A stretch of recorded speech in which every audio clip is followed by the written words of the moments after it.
La rougeole et la rubéole restent des menaces majeures pour la santé des enfants et des femmes enceintes. Ces maladies, pourtant évitables, peuvent entraîner de graves complications allant de la cécité à des malformations congénitales et même causer des décès. Pour contrer cette menace, une vaste campagne de vaccination est lancée au centre de santé Gaspard Camara sous l'impulsion du sous-préfet Madame Diorosar, en présence de plusieurs autorités sanitaires et locales. Aujourd'hui, nous parlons de la santé, mais particulièrement de la santé de l'enfant. Et qui connaît bien le système de santé, c'est que la demande sanitaire ne cesse d'augmenter. Et aujourd'hui, nous sommes dans un volet assez spécial qui va nous permettre de prévenir, en tout cas, 2 maladies pour les enfants et qui va nous permettre un peu de maîtriser cette demande sanitaire liée à ça. Donc, Madame le Préfet, merci de votre présence. Je voudrais également remercier l'ensemble des acteurs qui sont ici présents, les représentants des mairies, la commission santé, qu'on connaît très bien et qui sont toujours là également quand on a besoin d'eux, mais également les Badianougor, la task force qu'on avait mis en place, ils sont tous là aujourd'hui. On avait également invité le secteur éducatif. Je pense qu'il va venir. Hein. Il avait promis que l'IF, parce que j'ai fait, Madame le Préfet, avant-hier, la semaine passée, j'ai fait une visite de courtoisie à l'IF de Grand Dakar, où j'ai échangé avec elle et j'ai échangé avec le point focal santé, l'inspecteur Faye, qui est le point focal santé de l'IF. Je me suis déplacé également à l'autre IF, comme nous sommes à cheval entre 2 arrondissements, pour discuter également avec l'IF de Dakar Plateau, pour voir comment le secteur éducatif peut nous appuyer par rapport à cette campagne. Vaccination, nous avons dit que dafa nek lu am solo ndax dina permettre ñu xex feebar yu bari yu fi jotta am. Pour campagne vaccination contre rougeole rubéole bi. Donc je vais rejoindre le MCD rek si plaidoyer bu mu def. Plaidoyer à l'encontre des collectivités territoriales parce que la santé est une compétence transférée. Donc compétence transférée. Il y a aussi des moyens qui sont transférés. Donc, nous avons les districts sanitaires pour atteindre l'objectif que nous avons fixé pour réussir la campagne de vaccination. Donc, si nous avons mairie, les acteurs sociaux, les imams, donc les relais, les OCB, mais aussi les communicateurs traditionnels. Parce que nous avons la population, nous avons les kër, nous avons les koñ. Donc dinañ gëna mëna waxtaan ak parents yi sensibiliser leen ci li nga xamné moy importance wu vaccination bi té yakarna information yi fi joto génn donc ci campagne vaccination bi comprendre nañ objectif bi té dinañ mëna délluwaat ci famille yi expliquer leen lan mo waral li ñuy waja def moy campagne vaccination contre la rougeole di insister également ci CDS yi CDC tamit ñu jappalé district centre ci campagne bi di insister auprès des acteurs des médias parce que communication c'est la base. Donc quand quelque chose est bien relayé partagé nit ñi dinañ mëna impliqué wu ba paré dinañ sawar lool ci bayyi ñu vacciner xalé yi. Le médecin-chef du centre, Dr Mamadou Mbaye, a présenté le programme en détail, insistant sur l'importance de la vaccination pour enrayer ces maladies qui peuvent entraîner de graves complications. Vous avez vu ces enfants-là, qu'on a montré, ils ont eu des éruptions. On parle de les épithéliales. Qui, petit, dafa law ba ci yaram bi yépp. OK, même la topographie des éruptions également, des gels, toutes les parties métamériques, les gels. OK, d'accord. Qui, on a une rougeole, vous voyez, il n'y a pas beaucoup d'éruptions. Par contre, il a des yeux rouges. Il y a des yeux rouges. C'est des formes cliniques de cas cliniques qui peuvent en tout cas changer d'un enfant à un. Mais il faut toujours avoir la hantise que rougeole là. On a rougeole tant que c'est pour fond. OK. Donc, on a rougeole, am fièvre, am yeux rouges, tout simplement. Tu n'as pas d'éruption cutanée. Mais la plupart des éruptions cutanées, mais également un écoulement nasal. OK. Mais li ci am solo lu tax mu dangereux la maladie bu ñu ko jël en charge day évoluer vers des complications et si la complication arrive le taux de mortalité est élevé. Moo tax d'abord c'est une maladie qui tue donc il faut de prévenir ba mu egsi mais bu egsee aussi ñu def tout ba tel que jël en charge ba du évoluer vers les cas compliqués. On ne peut pas tricher avec la vaccinologie. Le PV là, ah non, on ne triche pas. Tu vaccines pas des enfants, tu as une épidémie. Tu affiches, tu es dans ton coin, tu fais la tricherie, tu affiches des couvertures à 100%, tu es dans l'épidémie. Tu ne peux rien. Ici, nous avons les instants de la rougeur sont la tâche d'âge. Pourquoi nous tannons? Jusqu'à 14 ans. Pourquoi les âges diminuent vers 15 ans, 14-15 ans. Donc, à 15 ans et plus, l'essence est très petite. À la suite de l'exposition détaillée du médecin-chef, Dr Mamadou Mbaye, les participants ont eu l'opportunité de poser des questions pertinentes, permettant ainsi d'approfondir certains aspects du programme et de mieux comprendre les enjeux de cette campagne de vaccination. Mais moi, personnellement, j'ai une question à poser concernant rougeole. Particulièrement, docteur, je voulais savoir exactement le nombre de cas que nous avons dans notre commune. La commune de Fann Point Amitié. Cas avéré rek. Médecin chef monsieur Mbaye ñu ngi lay nuyu sa exposé bi vraiment ak sa équipe technique bi nga àndal si wàllu campagne bi nga xam ne moom la ñu dënmal Malick Diop OCB Ndiaye Gox au niveau de la commune de Chelem. benn bi rek madame le préfet am na loo xam ne nga ko sànq te mu doon loo xamante ne pour mun am réussite suñu wàllu campagne bi loolu il faut nga def si ab taxawaay. mooy sa diggante ak IEF yi pour waxtaan ak ñoom ba lii war a dem si wàllu circulaire au niveau des directeurs d'école yi mën a passer l'information ba nga xamante ne équipe bi buy ñëw si biir école yi du ñu am benn jafe-jafe parce que toujours foofu la ñu amee jafe-jafe mooy benn manque de communication entre l'IEF et les chefs d'établissement loolu bu amee rek yaakaar naa ni li ñu bëgg a am si wàllu taxawaay réussite si campagne bi mën nañ ko am. tey nag dama ñëw représenter peut-être mën naa ne ñaari casquette wala ñetti casquette. benn bi mooy dama représenter la commune de Hann Bel-Air division santé action sociale nekk fi aussi comme président des OCB ak acteurs communautaires du district ba pare bokk nag membre EMAC mooy équipe mobile d'action communautaire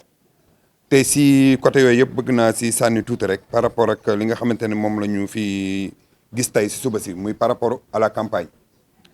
di wane suñu engagement total pour accompagner vraiment le district pour la réussite totale de la campagne di wax ne nag nous avons pris bonne note pour information ak aussi message yi nga xamante ne moom la ñu war a vulgariser ndax war ñu fi ñëw jël message rek dem toog mais par exemple ñun engagement bi ñuy jël mooy par rapport ak à la commune bu ñu eggee dès demain dinañ commencer saisir directeur d'école yi ak les comités de gestion des établissements yi nga xamante ne ñoo nekk à Hann Bel-Air nañ ko def Maris nañ ko def Hann sur Mer nañ ko def Hann Village ba nga xamante ne ñoom message bi ak accompagnement bi ci war ñoom dinañ ko def incha allah. beneen bi aussi mooy par rapport à EMAC ñuy wax rek les JCP yi fi nekk ak majeurs yi comme samedi la ñuy commencé caravane bi pour bu ñu mënee am point fixe yi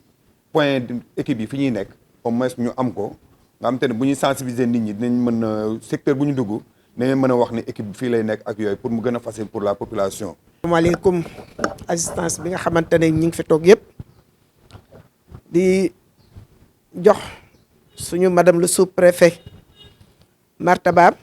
di ko sargal di ko jaajëfal bu baax a baax di kontaan bu baax moom it ci teewaayam nga xamante ne alhamdulilah rabbil alamin biñ ko yàlla joxe muy jigéen di jigéen ju neex deret nag wax dëgg neex yàlla parce que man mi ngi may jàngal sax ne jigéen dafa war a reetaan bi ma nekkee xale daanaa ree waaye dafa reetaan dafa xaw a toxu waaye ñaari yoon yu ma jàkkaarloo ak moom vraiment ci reegu neex gi nga xamante ne dafay dalal xel madame le sous-préfet ñoo ngi kontaan ci yow bu baax a baax di jaajëfal le médecin chef bi nga xamante ne tabaarakàlla moom it dafay encourager ak di yokk cawarte bu baax a baax ci liggéey bi nga xamante ne ñu ngi ko séq ak moom ñun wàllu bàjjanu gox di jox imam martabaam bu baax a baax waaye ma teewee fi teewaayu bàjjanu gox di présidente communalu Grand Dakar. ñuy ñëw rek ci liggéey bi nga xamante ne mi ngi ñuy xaar di gën a réitérer suñu engagement ñun bàjjanu gox yi nga xamante ne mosuñoo toog waaye tey ji taxaw jot nañu gën a taxawaat te ñoo ngi ci dafa am rek question bi nga xamante ne dama koy laajte ci xale yi nga xamante ne ñu ngi ci mbedd mi gisuñu seen yaay gisuñu ko ñu àndal ndax bari na ci yaay yoo xamante ne bu ñu xëyee dañuy dem bàyyi ñenn ci seeni doom ci mbedd mi xale yooyu naka la ñuy war a def ak ñoom appartement fermé yi nga xamante ne waajur ya dañuy xëy dem bàyyi fa jànq bi léeg-léeg ak xale yi sooy wax dañ lay sëpp ngay gis xale yi doo mën a am accès ci xale yooyu ñoom it lan mooy doon seen sort ci campagne bi. ñi nga xamante ne aussi seen liggéeyukaay muy ñenn ci suñu mbokku fóotkat yi ak ñi nga xamante ne dañuy def restaurant yóbbaale seeni doom boo waxee ñu ne xale bi indaalewu ma carnet te doo mën sa jot xale boobu ci carnet parce que tout le temps yaay jàng ca waañ ba di togg wala di fóot te xale ba mi ngi exposé wu. question yooyu daal am na yoo daal bëggoon nañ daal ngeen leeral ñu ci. parce que mënoo jël doomu jàmbur di ko forcer carrément nag da ngay ñaqu yaay ji nga mën a raisonner waaye boo ko waxee mën a la indiwuma carnet xale bi de nooy mujj def bàyyi xale boobu te benn xale bu exposé rek mën naa lor ñeneen ñi. madame le préfet ñu ngi lay nuyu di la bëggee bu baax a baax waaw xàmmee la nag xam naa ñàkkul ci yenn jataay ndax ñun fu ne ña nga fa ndax métier bi ñuy def en tant que acteur culturel. Donc, nous sommes acteurs culturels, mais aussi communautaires, à travers d'abord notre statut de délégué de quartier, mais aussi de relais de prévention sanitaire. Nous sommes avec kuréelu këru pajkat yi looloo waral suñu taxawaay tey jii mën nañ ne ci benn pàcc bi mi ngi lëkkaloo ak centre de santé bu Grand Dakar bi nga xam ne yàlla dogal nañu représenté ci les délégués de quartier. Mais aussi d'un influenceur, hein, pour ne pas dire sensibilisateur, au niveau du district centre, à travers les MAC, à travers aussi le réseau des OCB acteurs de santé, bi nga xam ne ñun ñoo bootu ci ginnaaw Ibrahima Niang. Donc mën nañu wax ne ñun daal santé moom maanaam dañ ci sey ba jeex tàkk en dehors donc de notre profession d'acteur culturel. ñuy nuyu itam di gërëm di sant di ñaanal le médecin chef bi nga xam ne moom mën naa ne référence la donc ci taxawaayam dans le cadre donc des structures de santé parce que ku ne xam na ne Gaspard Camara centre de santé référence la waxuma sax Dakar mais dans tout le Sénégal donc moom mu ñëw gën a dëgëral loolu gën koo suqali et ñun nag en tant que communautaire et ñu ñëw di ànd di bootu ci équipe cadre boo xam ne macha allah ñoom ku ne xam ne seen taxawaay ci Sénégal lépp lu ñuy def rek fii lañ koy expérimenter te macha allah yàlla dimbale nañu à chaque fois dañ ciy am ay résultats très positifs donc yàlla na yàlla saxal loolu. may remercier aussi suñu partenaires yi fi nekk yëpp di tàmbalee donc ci imam mi fi teewal donc di nga maam gëm-gëm gi mu nekk donc maam ci l'islam gi comme donc ci jàngu bi. di aussi feddali sama kóllëre ak acteurs de santé yi les techniciens je veux dire ñi nga xam ne miinante nañu parce que ñoom chaque fois ñooy ànd ci terrain bi di liggéey bon pour bañ a gudd man li ma doon njëkk a laaj benn bi ci jiitu mooy damay remercier d'abord brillant exposé bu médecin chef mais dégg naa mu attirer attention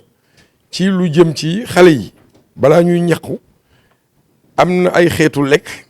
yu ñu warul mën a consommer wala ay xeetu garab dafa mel ni dégg naa mu signaler sax bi mu expliquer ne est-ce que jëlul paracétamol avant muy ñëw ma bëggoon yooyu nag et ñun ñu tàggat ñu ci ñi nga xam ne dañu nekk ci côté technicien santé mais aussi ñi nga xam ne dañu nekk ci côté da nga maam nekk ci diggante technicien de santé ak askan wi bu fekkente am na yoo xam ne waruñu ko consommer et war nañu mën a am information yooyu pour attirer ci attention ou en tout cas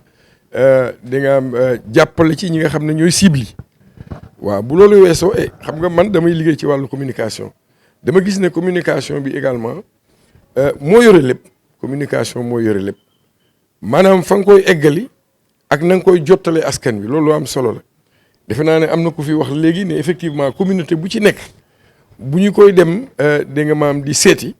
ci lu jëm ci njaq war nañoo ànd ak ku dégg làkk wi wala koo xam ne miin nañ ko xam nañ ko wala wóolu nañ ko loolu am solo la te defe naa ci loolu mën nañu sukkandiku d'abord ci nitu diine yi sukkandiku ci chef de quartier yi sukkandiku ci bàjjenu gox yi sukkandiku surtout ci personne ressource communauté yi loolu dafa am solo parce que fooy dugg rek boo jaaree ci buntu ba rek na nga war a jaaree defe naa war na mën a yomb donc man sama xel day dal bi ma déggee donc médecin chef mu ne am na loo xam ne waajal nañ ko ci lu jëm ci wàllu télévision ci lu jëm ci wàllu rajo yi mais nañu ko gën a renforcer d'abord par une communication boo xam ne war na mën a am dans les mosquées am itam ci bépp béréb rek boo xam ne communauté yi danañ fa nekk particulièrement ñi jàngale moo xam nag école bi la moo xam daara ji la defe naa ne yooyu am na solo trop ñu insister ci man nag personnellement en tant que influenceur au niveau du district centre am na liggéey boo xam ne buñ ñu ko laajee buñ ñu ko laajul dañ ciy nekk maanaam à travers les réseaux sociaux di communiquer avec des images mais aussi avec des slogans yoo xam ne dañuy am toujours yaakaar ne am na lu muy dolli rek ci yombal da nga ma am joxalante bi ci diggante donc programme yi ak askan bi. Madame la préfet ñoo ngi lay nuyu ñoo ngi lay ziar di la jox sa wàccuwaay bi la yàlla jox di la ñaanal yàlla na nga dégg gouverneur. nuyu bu baax a baax tamit docteur suñu médecin chef monsieur Mbaye di ko ñaanal yàlla na ko yàlla defal promotion personnelle defal ko promotion professionnelle ndax am na ñoo xam ne suñu yokkoo nga yokk di nga leen di ñaanal ñu yokk te bi nga ñëwee ci district centre ba léegi gis nañ tamit ay yokkute yu rëy rëy. madame la préfet ñun de ñoo ngi ñuy impliqué waaye suñu sañoon it ñu gën ñoo impliqué parce que yàlla dogal na su ngénte amee dinañ ñu woo su takk amee dinañ ñu woo su conférence amee dinañ ñu woo ba ci kiré yi sax dinañ ñu woo kon fu ne lañ ñuy woo ba pare en même temps ñu nekk homme de presse kon je crois que ni lu ñu gën a impliqué ci mbir yi rek dina doon loo xam ni dina baax ci district centre waaye dina baax tamit ci réew mi kàddu googu rek laa doon wax asalaamaaleykum wa rahmatullah je vous remercie. question yoo xamante ne nii soulevé nañ ko après yi si des ñu complété donc question bi yi nga xamante ne yenn yi am na ay contribution yoo xamante ne nii pour mu gën a améliorer campagne bi la rek ndax ndam rek lañ ciy ñaan incha allah donc bi may njëkk moom mooy par rapport ak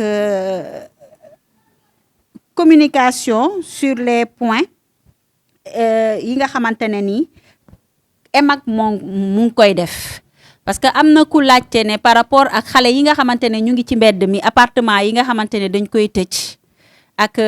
ñi nga xamante ne ñu ngi ci wàllu liggéey yi yooyu yenn anam le district ban taxawaay le district war a taxaw pour toucher ñooñu parce que problème lay doon ndax bëri nañ fii ay ñoo xamante ne nii dangay dem ñoo xamante ne dañuy xëy dem liggéey ji ñenn ñi dañuy dem jànq ba lañ fay bàyyi du am répondante mënoo laal xale bi loolu EMAC en général dafa am benn stratégie boo xamante ne dañ ko développé muy stratégie semi nocturne boo xamante ne EMAC day jóg 16h 20h nga xam ne képp koo xamante ne liggéeykat la dina la fekk sa kër moom moo tax heure boobu ñoom la ñuy jóg pour ñu mën a wax ak parents yi mën a toucher tamit seen njaboot sensibiliser leen ko te ça fait depuis très longtemps activité la boo xamante ne ñoom lañ ko chargé ñoom lañ ko bàyyil pour ñu koy def beneen bi wax laaj nañ tamit ci alimentation ak vaccination lekku xale yi moo tax notification bi dañ koy xaar lu bari parce que da ngay gis yaay boo xamante ne ni day ñëw mu am notification boo xam ne dañ koy def dañuy laajte waale tamit ci lekku xale bi ndax am na xale yi tamit dañuy xool ci ñàkk bi est-ce que allergie bi nga xamante ne xale bi moom la présenté est-ce que ci ñàkk bi la jóge bu jógewul ci ñàkk bi tamit mën na am lekk yoo xamante ne parce que meew bi nga xamante ne dañ koy jox sax xale am na xale yoo xamante ne supporté wuñu ko am na yenn xeeti jaxas yoo xamante ne ni ci sunu culture dañ koy def di ko dee jox xale yi ay remède la yoo xamante ne dañ koy def ay tisane yoo xamante ne dañ koy def donc loolu yëpp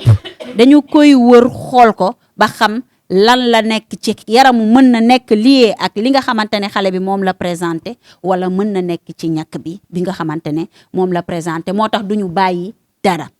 sànq docteur wax na ne am na ñoo xamante ne bu ñu xamee ne seen doom dañoo war a dem ñàkku ji dañ koy jox paracétamol loolu léegi fi ñu toll nii dañu toll jamono boo xamante ne dañ koy tere balaa ngay yóbbu sa doom da ngay koy ñàkk ba pare dañ lay wax ne la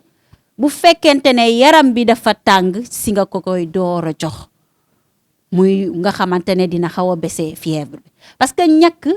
dañ lay wax des fois ne que am na yoo xamante ne dañ koy xool xaar ko ci xale bi pour xool ne que ñàkk bi mu ngi def effet ci xale bi waaye effet boobu muy def muy effet secondaire yooyu noonu warut a ëpp yenn ëpp yi moom moo tax ñu wax manifestation post-vaccinale mineure ak bu grave bi te loolu baax na ñu ciy sensibiliser yaay yi bu baax a baax ndax automédication xale moom lu ñu mën a tuutal jox garab yi ci moom rek dafay baax torop ndax weenu yaay ji kese mën na ko aar ci lu bari bari. donc am na tamit ku laaj si commune Fann Point E Amitié ndax am na ay kaawu rougeole ci commune am cas suspect yi nga xamante ne ren jii def nañ ko muy 26 cas yooyu noonu fépp la touché boo jëlee Fann Point E Amitié si 26 yi 12 cas yi si diggante Gaspard la ak Fann Point E Amitié te xam nañ ne Gaspard moom ñëpp lay recevoir mais cas yi ñu ngi fi ba tey waaye ku xamante ne nii ci cas yooyu noonu ñi ñu ci nga xamante ne càmbar nañ leen seetlu leen du kenn koo xamante ne nii am na ci feebaru ngas bi fausse alerte la maanaam communauté bi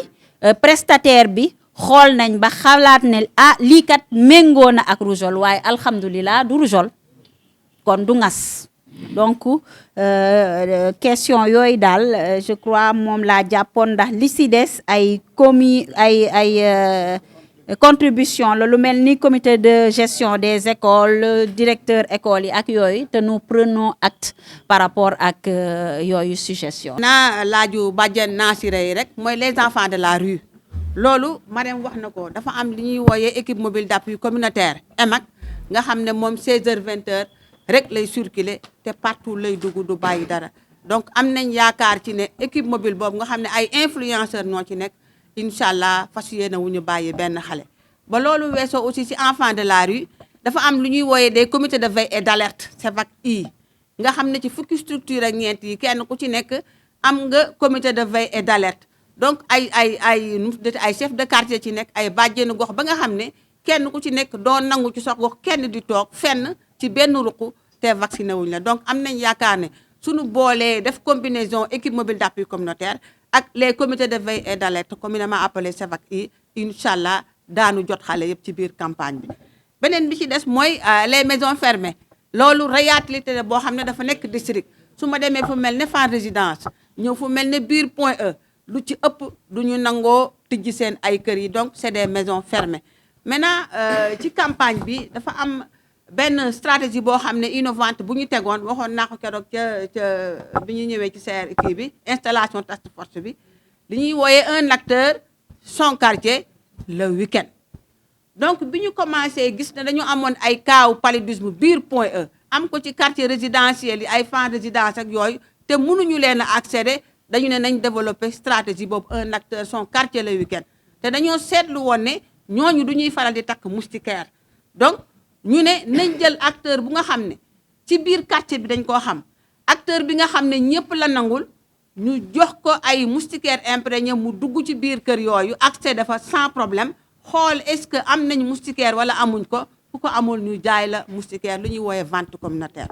donc mu am succès total parce que ay milliers de moustiquaires permettre nañu maison fermée yooyu nga xam ne musuñu leen a accéder ñu dugg ci biir ba def fa la nécessaire pour xeex sibiru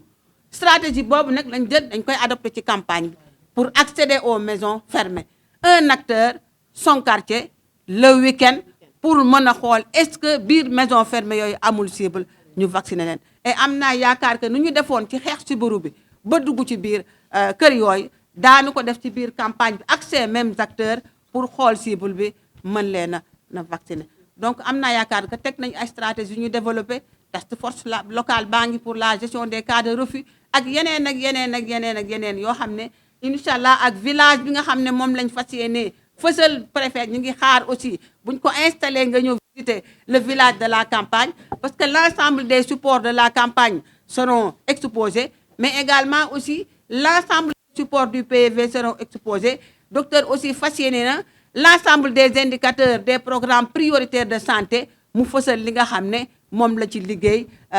ci at mi. Donc daal moi je pense que daal vu l'engagement de tout le monde ak l'engagement du médecin chef, Inch'Allah, je pense que nam li dina egg Dakar Centre les objectifs est à 95%. Bonne personne waxtaan ak ñoom pour ñu mën leen a jàppale état bi lu muy joxe mënul doy maintenant il faut trouver des ressources additionnelles pour pouvoir en tout cas avoir une bonne campagne. En tout cas monsieur le préfet, madame le préfet, ñun réseau district Dakar Centre on s'engage vraiment à appuyer l'ensemble des structures pour que toutes les contraintes yi am sur le terrain ñu mën ko lever pour leur permettre de faire une bonne campagne pour la vaccination des enfants. Cette campagne cible principalement les enfants de 9 mois à 14 ans avec un vaccin gratuit et sécurisé, accessible à toutes les familles. Madame le sous-préfet a appelé à une mobilisation massive des parents et tuteurs pour faire vacciner leurs enfants, soulignant que la santé publique est une responsabilité collective. Nous venons de prendre part à l'atelier, à la rencontre de lancement de la campagne de vaccination contre la rougeole-rubéole par le district sanitaire centre. La sous-préfecture accompagne toutes les initiatives sanitaires, donc en l'occurrence cette campagne de vaccination. Donc on accompagne le district sanitaire centre dans la mise en œuvre, dans la sensibilisation, la communication, à l'endroit de tous les acteurs qui sont concernés. Donc, et pour ça, on appelle l'implication de tous les acteurs, notamment des collectivités territoriales, des acteurs sociaux, des relais communautaires, donc, qui pourront accompagner à l'information, la sensibilisation, donc, des familles concernées pour cette campagne de vaccination. La mobilisation commence par le plaidoyer, l'atelier qu'on vient de faire. Donc, c'est une rencontre de sensibilisation à l'endroit des acteurs, mais également à l'endroit de tous ceux qui sont concernés pour cette campagne de vaccination. Donc,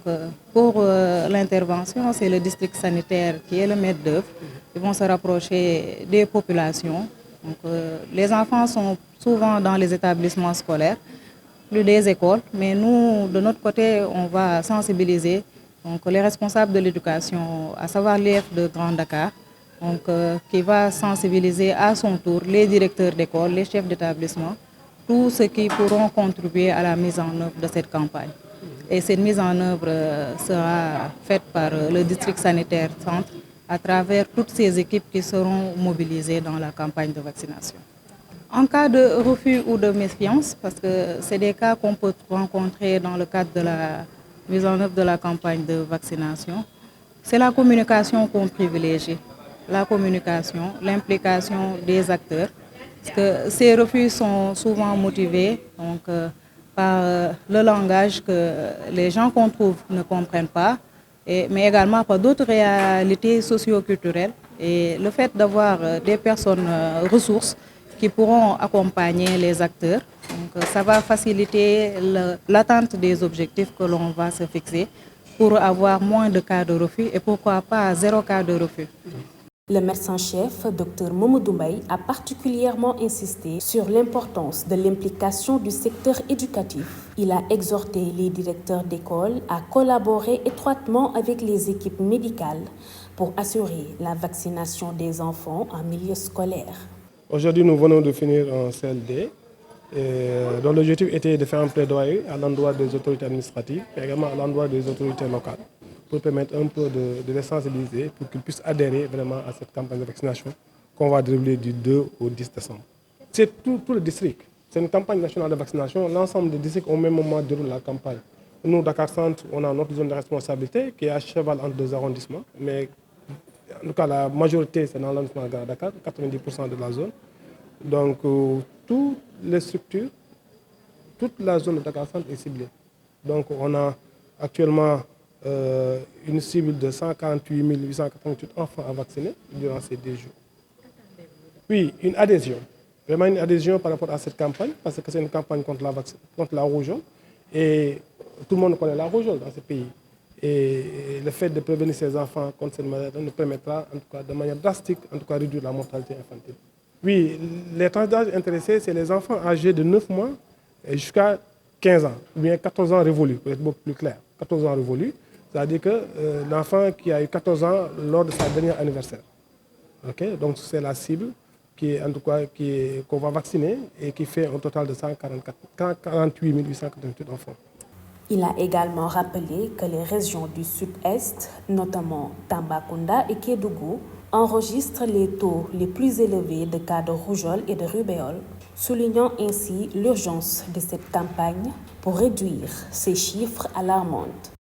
Les régions les plus touchées contre la rougeole, c'est vrai que quand vous voyez un peu les statistiques nationales, souvent les régions les plus touchées, c'est les régions qui sont au sud-est, c'est la région de Tamba et la région de Kédougou, dû probablement à des mouvements des populations, parce que c'est des zones frontalières, ce qui explique qu'il y a beaucoup de cas de rougeole. Mais Dakar, en tout cas au niveau de la région de Dakar, tous les districts en 2024 ont enregistré un cas de rougeole. Tous les districts ont un cas de rougeole. Et on a observé entre 2022 et 2023 une recrudescence des cas de rougeole. Donc on est passé en 2021 de 188 cas. En 2022, nous avons 520 cas. Et en 2023, on a eu 540 cas. Donc cette recrudescence des cas au niveau national a suscité en tout cas les autorités pour en tout cas faire cette campagne de vaccination. Et on a constaté que les cas ne touchent pas simplement les enfants. Il y a les grands enfants maintenant qui sont touchés. C'est pourquoi on a fait l'extension en tout cas de la cible jusqu'à 14 ans. Ici à Dakar Centre, structure boo dem fekk fa vaccination bi on va mettre des points sur les structures dinañ dem vers les écoles ci communauté bi également dinañ mettre en place des points fixes pour permettre à la population en tout cas mën a jote ci vaccin yooyu. Oui, écoles yi lañ jëm, ça c'est extrêmement important. En fait on a fait le point sur les écoles, c'est l'objet même CLD bi amoon na ci solo pour sensibiliser l'autorité administrative pour mu nekk suñu diggante ak écoles yi aussi. Pour école yi mën a adhéré parce que boo xoolee cible bu ne 9 mois ba 14 ans mooy élèves yi ñu ngi préscolaire mooy élèves primaires yi mooy même une partie des collèges 6e 5e dem 14 ans ñu màcc cible lañ bokk ndax ñi ngi xaar ci écoles yi en tout cas une adhésion ñu yombalal ñu liggéey bi bu équipe bi déplacé wu ñëw ci école yi ñu génn xale yi ñu ñaq leen. Population yi li ñu xaar ci ñoom mooy ñu ñëw fekk suñu wuyu suñu pour ñu mën a aar xale yi parce que aujourd'hui mën nga. bañ a ñàkk sa doom boo ko ñàkkul non seulement da nga koy exposé moom mu feebar mais également da ngay exposé ñu nekk ci wet bi yëpp. Donc c'est une responsabilité boo xam ne parent bu nekk war na ko mën a jël en compte parce que du sa doom kese la concerné sa doom mën na feebar mais bu feebaree du yem ci moom dina laal ñeneen yi moo tax ñuy ñaan di lancer un appel à l'endroit de toute la population parents yëpp ñu ñëw en tout cas ñu ñàkk seen doom. Maintenant ñun am na également ay stratégies ñuy développé surtout le week-end xam ne dañ fi fekk souvent parents yi dañuy xëy liggéey yi donc ñun dinañ jéem a ci week-end yi ak benn stratégie boo xam ne 16h 20h la xam ne bu ñëwee ci kër yi dinañ fa fekk le parent ñu mën a waxtaan ak moom pour ñu mën a jote ci xale bi pour ñàkk ko. Oui boo xoolee statistique niveau national yi y a la région bu Kédougou région Tambacounda ñoom ñuy souvent dem épidémie ci année bi ñoom mën nañ dugg ci épidémie à plusieurs reprises. Mais lu ci am solo mooy Dakar gi intéressé ñu amul district bu amul cas rougeole district yëpp au moins am nañ un cas de rougeole y compris le district Dakar Centre parce que ñun en 2024 actuellement on a notifié 2 cas de rougeole. Waaw. Cette mobilisation nationale est un appel à la responsabilité collective pour protéger nos enfants et construire un avenir en meilleure santé. Ensemble, faisons de cette campagne un succès et assurons un avenir sans rougeole ni rubéole.